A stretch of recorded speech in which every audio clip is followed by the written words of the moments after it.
Police की भूमिका क्या है इसमें? आपको क्या लगता है? पुलिस ने पुलिस की भूमिका करनी चाहिए, पुलिस ने चोर की भूमिका नहीं करनी चाहिए। ये मैं हमेशा बताते आया हूँ। आप देख रहे हैं पब्लिक समाचार, पब्लिक के हक में।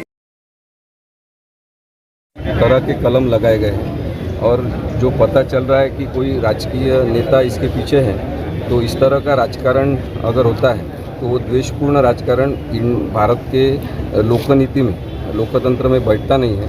असंवैधानिक तरीका है ये किसी को गुनहगार करार करने का, और इसलिए मुझे लगता है उन्हें जल्दी जामीन भी होगा और वो बाहर आएंगे। सर, आज आपने जमानत के लिए अर्जी दी है, कब तक के उसका फैसला आने का हो सकता है? जमानत के लिए आज हम अर्जी देंगे, अगर हो सका तो कल या आर्ग्यूमेंट के लिए केस लगेगा, और कल ही अगर सुनवाई हुई तो कल के कल भी निर्णय हो सकता है। इसी कोर्ट में?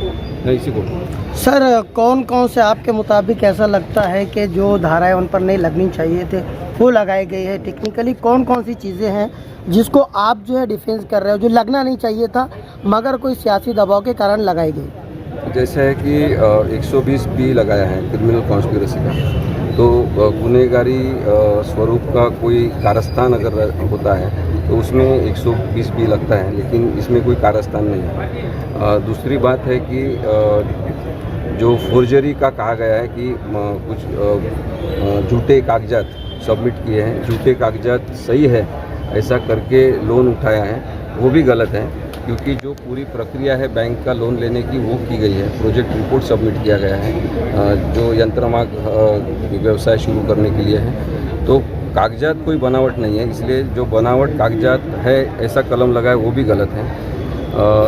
MPID के जो प्रोविज़न है वो भी नहीं लगते हैं, क्योंकि ये कोऑपरेटिव सोसाइटी का मामला है और कोऑपरेटिव सोसाइटी में इसका केस चल रहा है। तो जो ये कलम लगते नहीं हैं वो भी कलम लगाए हैं, क्योंकि किसी ने उनको कहा होगा कि ये गंभीर संगीन गुनाह होना चाहिए और इसलिए इस तरह के कुछ कलम लगाए हैं। तो जनता ने ही पुलिस को कहना चाहिए कि इस प्रकार का बर्ताव हमें नहीं चलेगा। राजकीय नेता आते हैं और जाते हैं, आज है वो कल नहीं रहेंगे और यहाँ के तो ज़रूर नहीं रहेंगे, लेकिन जो भी कोई आएंगे उन्होंने इस तरह से गैरकानूनी बर्ताव करना ये गलत है, और इसलिए पुलिस को नागरिकों ने बताना चाहिए, क्योंकि वो नागरिकों के सेवक हैं, वो किसी राजकीय नेता के सेवक नहीं। सर, जिस प्रकार से 2 मरतबा बेल रिजेक्ट हुई है, उसको आप कैसे देखते हैं? इसके पहले जो बेल रिजेक्ट हुई है उसमें अलग अलग तरह से कोई कन्फ्यूजन क्रिएट किया गया है, लेकिन डॉक्यूमेंट्स नहीं है, हिसाब किताब के कागजात नहीं है, वो हस्तगत करना है, इस तरह के कोई अहवाल पुलिस ने दिए हैं। लेकिन अभी सभी तरह का इन्वेस्टिगेशन उनका पूरा हो गया है, बैंक के कागजात भी उनके पास हैं, तो अभी और इन्वेस्टिगेशन करने की कुछ ज़रूरत है, समझे लगता है। अच्छा, कितने उम्मीद हो आप आने वाले कल में अद्वैय आबा हीरे को जमानत मिलने के ताल्लुक से? वो कल मिलेगी कि नहीं पता नहीं, कल मिल सकती है, लेकिन उनको जमानत मिलेंगी ये तो 100% बता सकते हैं। जिस तरीके का ग्राउंड आपने रखा है उस ग्राउंड पे ऐसा लगता है कि जल्दी राहत मिलने वाली है? जल्दी राहत मिलेंगी, क्योंकि बोगस केस है और बोगस केसेस चलाने में ज़्यादा वकीलों का दिमाग लगता है, ये एक बुरी बात है। सर, पुलिस की भूमिका स्पष्ट है कैसे? पुलिस की भूमिका क्या है इसमें? आपको क्या लगता है? पुलिस ने पुलिस की भूमिका करनी चाहिए, पुलिस ने चोर की भूमिका नहीं करनी चाहिए।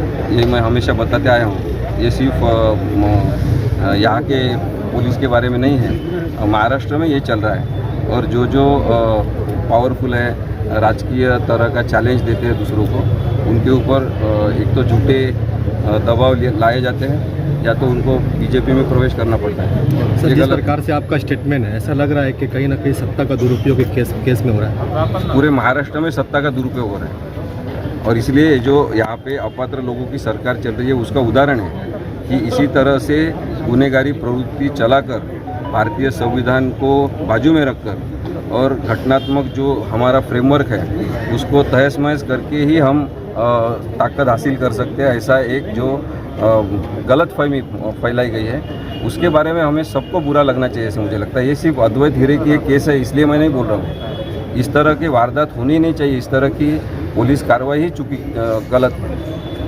ठीक है, थैंक यू।